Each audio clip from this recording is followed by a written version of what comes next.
भाजप, उद्धव ठाकरेंची शिवसेना आणि मनसे राज ठाकरेंची हे तिघजण मुंबई महानगरपालिकेच्या सत्तेत असेल. महापौर हा उद्धव ठाकरे साहेब यांची शिवसेनेचा कोणतरी महापौर असेल असं जर का तुम्हाला कोणी सांगितलं तर तुम्हाला धक्का लागेल का? तर पूर्ण व्हिडिओ शेवटपर्यंत बघा, तेव्हाच तुम्हाला कळेल की मी हे सगळं असं का बोलतोय. मित्रांनो, एक गोष्ट लक्षात घ्या, राजकारण असतं ना, या राजकारणामध्ये कोणी कोणाचं नसतं. आता ते उद्धव साहेबांची शिवसेना आणि एकनाथ शिंदे शिवसेना ह्यात थोडा कट्टरता मला असं वाटते, ते थोडं वैयक्तिक झालं त्या सगळ्या गोष्टी. पण बाकीचे इतर पक्ष जर तुम्ही पाहिले, म्हणजे भाजप आणि शिवसेना उद्धव साहेबांची असेल, राज ठाकरे असतील किंवा देवेंद्र फडणवीस असतील, हे देखील भेटतात. पण मित्रांनो, ह्यांचे कार्यकर्ते जे असतात ते सतत जसे जसे वारे फिरतात तसे भांडत असतात. आपल्याला असं वाटतं की नाही, आपला नेता हा आता उद्धव साहेबांनी राजसाहेब हे आता एकत्र आहेत, तर प्रत्येकाला असं वाटतं ते एकत्र निवडणूक लढवतील आणि मग त्याच्यानंतर पुढे एकत्र निवडणूक लढवून सत्ता स्थापन होईल. या सगळ्या गोष्टी आता सध्या आपण पाहतोय, त्या भ्रमात आपण आहोत. पण 2-3 गोष्टी लक्षात घ्या. मराठी आणि हिंदीचा वाद जो आता चालू आहे त्याचा फायदा कोणाला होतो ह्याचा विचार करा. मराठी हिंदीचा वाद जो चालू आहे त्याचा फायदा देवेंद्र फडणवीस यांच्या भाजपला पण होतो आहे, त्याचा फायदा उद्धव साहेबांच्या शिवसेनेला, राज ठाकरेंच्या मनसेला पण होतो आहे. आणि अशी गोष्ट आहे की मित्रांनो, ह्या गोष्टी जाणून बुजून केल्याचा अशा पण भरपूर विधान आपल्याला समोर ऐकायला मिळतात. म्हणजे याचा फायदा बघा कसा आहे, ही मतविभागणी आहे. मराठी या लोकांची मतं ही आपल्याला सगळ्यांना माहिती आहे. ही आता सध्या जर का बघितलं तर राज ठाकरे आणि उद्धव ठाकरे एकत्र आले तर मराठी मतं कुठे जाणार? राज ठाकरे आणि उद्धव ठाकरे यांच्याकडे जाणार. आणि त्यात जी बाकीची हिंदुत्वाची मतं आहेत आपण जे बोलतो ती भाजपला मिळण्यासाठी म्हणून हिंदुत्वाच्या बाजूने भाजप आता सध्या आपण पाहतोय भूमिका घेताना दिसते आपल्याला. आणि त्याच्यामुळे भाजप काय करते, ह्या दोघांची भांडणं झाली तर मराठी हा जो आहे तो त्यांना माहीत आहे भाजपला की राज ठाकरेंचा मराठी हा आम्हाला मिळणार नाही आहे. आणि त्याच्यामुळे जो आमचा हिंदुत्वाचा गट आहे तो आमच्याकडे राहिला पाहिजे म्हणून हे हिंदुत्वाच्या बाजूने किंवा मग हिंदी याला समर्थन देत असतं भाजप. आता बघा, 227 मुंबई महानगरपालिकेच्या जागा आहेत, तिकडे 100 जागा निवडून आणायच्यात. आपण जर का पाहिलं 2017ची निवडणूक, 84 जागा ह्या आपण पाहिलं तर शिवसेनेला मिळाल्या, 82 जागा ह्या भाजपला मिळाल्या, मनसेला 7 जागा मिळाल्या आणि काँग्रेसला 31 जागा मिळाल्या. याला जर का तुम्ही जर विचार केला, बघा एकटे लढले ना तर 84 जागा ह्या शिवसेनेच्या आणि मनसेच्या 7 जागा. जास्तीत जास्त जर का समजा आता बदल आपण जर का बोललो की नाही आता चला कल दुसरीकडे वळला वगैरे, तर एकत्र लढलो तर जास्तीत जास्त 100च्या वर येतील. पण मित्रांनो, आपल्याला 114 जे आहे त्याची ती आकडेवारी जी आहे ती थोडीशी अवघड वाटते. एकत्र लढले जर का उद्धव साहेबांची शिवसेना आणि मनसे, तर आपण जर विचार केला तर कुठेतरी चान्स आहे. पण हे जर का 114 निवडून आले नाही, त्याच्या पुढे काय विचार होऊ शकतो हे मी तुम्हाला या व्हिडिओमध्ये सांगतोय. मित्रांनो, जर 114 निवडून आले नाही उद्धव साहेबांकडून, राजसाहेबांकडून, का असं मी बोलतो बघा, आता कॉन्फिडन्स प्रत्येकाला आहे की नाही का नाही येऊ शकत, तू असं निगेटिव्ह का बोलतोय. पण जेव्हा 2 भावांनी एकत्र यायला पाहिजे होतं ना मित्रांनो, ती वेळ असं वाटतंय कुठेतरी ती वेळ तेव्हा होती जेव्हा 5 वर्षापूर्वी, 6 वर्षापूर्वी. पण आत्ता सध्या पण पाहिलं तर महाराष्ट्रात, मुंबईमध्ये खास करून मराठीचा टक्का अत्यंत कमी आहे, हे मान्य करावंच लागेल. 30 ते 40% मराठी लोक आहेत. 40% तरी घेऊन चाला, 40% भरपूर बोलतो मी, तर मराठी लोक आहेत. आणि त्यात जर का 5 वर्षाआधी जर का 2 भाव एकत्र आले असते तर डोळे झाकून जिंकले असते. पण आत्ता परिस्थिती अशी आहे मित्रांनो की 2 भाव एकत्र जरी आले, काही निकाल असले, काही आपल्याला हिंदुत्वाची मतं असली किंवा मराठींची पण मतं असली, पण तरीही मित्रांनो काय होणार आहे ना, जर नाही निवडून आले 2 भाऊ तरी काय होणार मी तुम्हाला सांग. छोटे छोटे काही पक्ष आले तर ठीक आहे, कारण भाजप हे बसलेलीच आहे छोट्या छोट्या पक्षांना घ्यायला. पण छोटे छोटे पक्ष तेव्हा एक भाव खाऊन जाणार, आपण बघू शकतो. पण मित्रांनो, जर ही संख्या नाही झाली किंवा आता राजकारण आपण पाहिलं तर बघा 90 येईल असं नाहीच आहे, शिवसेनेच्या खाली पण येऊ शकतात. तर त्याच्यामुळे जर नाही आली तर भाजप काय करणार हे गणित लक्षात घ्या. भाजप उद्धव साहेबांचा महापौर बसवणार, एक ठाकरेंचा जो मराठी माणूस आहे त्यांना भावनिक करणार आणि उद्धव साहेबांना महापौर हे पद दिल्याच्यानंतर राज ठाकरेंना कदाचित नाशिक देणार. कारण तुम्ही नीट पहा, गावची बाजू ही राष्ट्रवादी, मुंबई ही उद्धव साहेबांची, बाकी छोट्या छोट्या ज्या नगरपंचायती वगैरे त्या आहेत, ग्रामपंचायती वगैरे आपण जास्त करून पाहिलं तर भाजप हे भाजपच घेतं.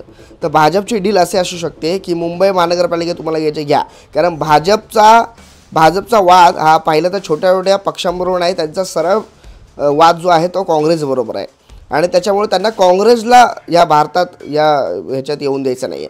छोट्या छोट्या पक्षांबरोबर ते आपापसात मॅटर सॉल्व्ह करतील आणि त्याच्यामुळे ते काय करतील, मुंबई हे उद्धव साहेबांना येतील, नाशिक हे राजसाहेबांना मिळेल आणि बाकी छोट्या छोट्या काही नगरपंचायती असेल तुम्हाला साईडला भाजप तिथे असेल, पुणे कदाचित भाजपमध्ये असेल आणि गावच्या बाजूला आपण पाहिलं तर शरद पवार अजित पवार हे पण एकनाथ शिंदे यांचा पत्ता कट होणार हे 100% मित्रांनो चित्र पुढचं आहे.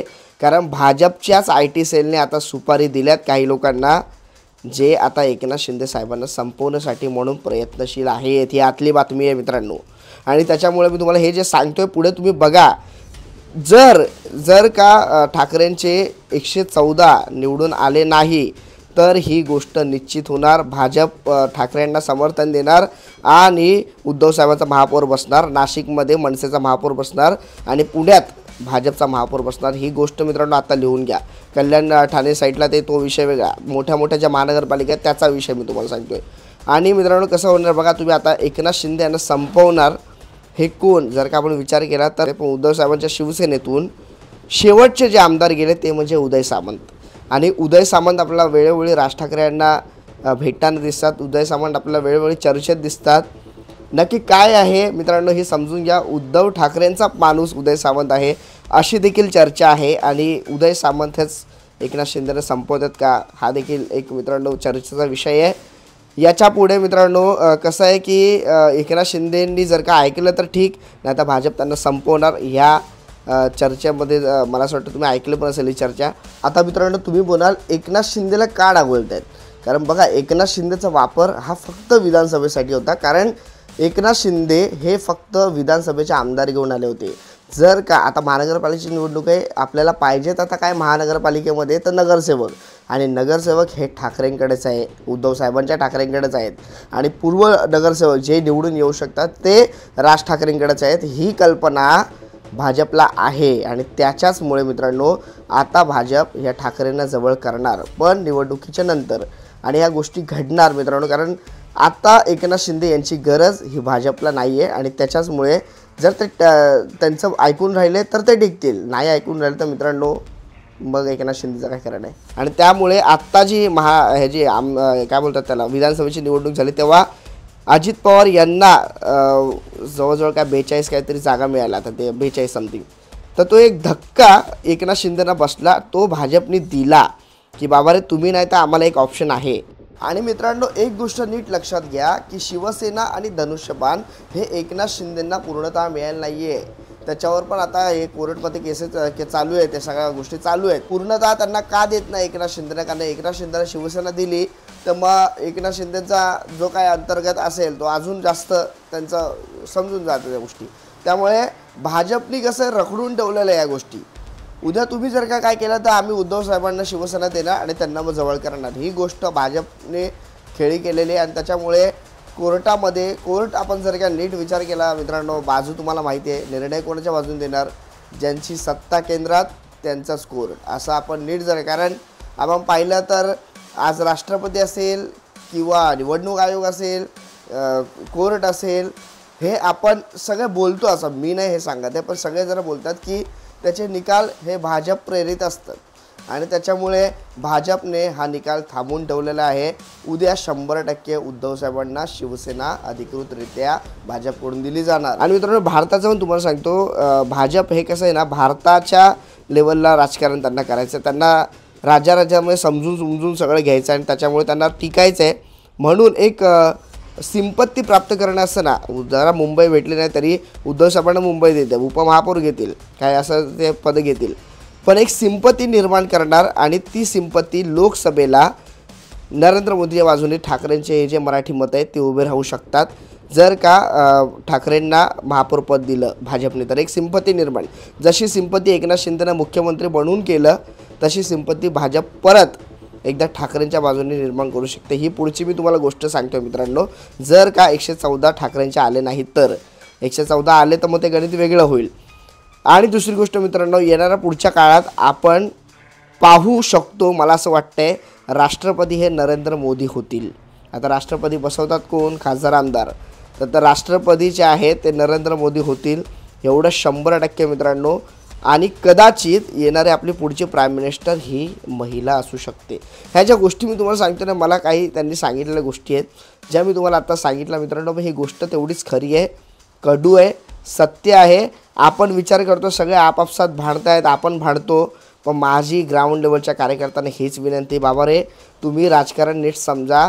वरच्या लेवलचं राजकारण खूप वेगळं आहे आणि त्याच्यामुळे कधीही मी तुम्हाला सांगतो कोणीही कोणाच्याही मांडीवर जाऊन बसू शकतं. त्याचमुळे मित्रांनो आपण आपला विचार करावा, राजकीयदृष्ट्या आपली मैत्री जपावी, एवढंच मला तुम्हाला या व्हिडिओद्वारे सांगायचं होतं. बाकी तुमचे नेते काही निर्णय घेतील, मग मी मनसेचं पण सांगत नाही, शिवसेना सांगत नाही. जशी पोकळी निर्माण होते तशी मतं निर्माण होतात, तशी एक बोलतात ना परिस्थिती निर्माण झाल्याच्या नंतर ती गोष्ट करावीच लागते. ह्याचसाठी मित्रांनो आपण बोलतो ना वैचारिक टीका आणि वैयक्तिक टीका ही असली पाहिजे.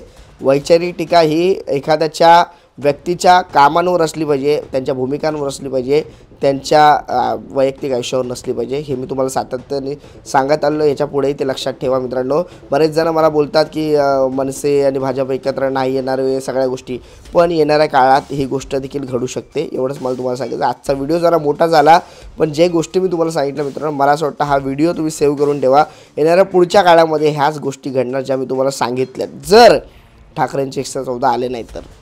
मित्रांनो हा व्हिडिओ जास्तीत जास्त लोकांपर्यंत पोहोचवा आणि तुम्हाला जर का काही फॅक्ट वाटत असतील ह्या गोष्टी तर मला कमेंट करून नक्की कळवा. पण एकनाथ शिंदे यांना आता वगळणार जर का त्यांनी जास्त भाजपच्या समोर पुढे जाण्याचा प्रयत्न केला तर, एवढं निश्चित.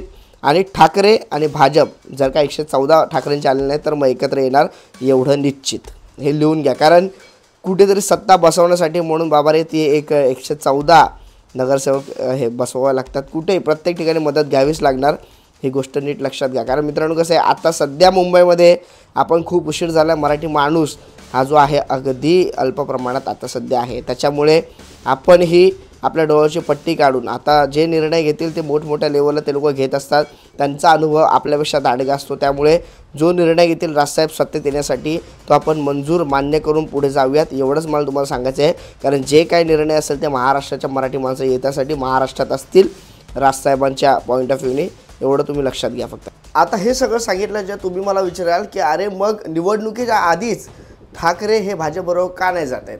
बघा आता जर का निवडणुकीच्या आधी ठाकरे हे भाजपबरोबर गेले तर काय होणार, जो वर्ग मराठी म्हणून राज ठाकरेंबरोबर आला आहे तो वर्ग काँग्रेससोबत जाणार आणि ते आता ह्या कोणालाच नको आहे.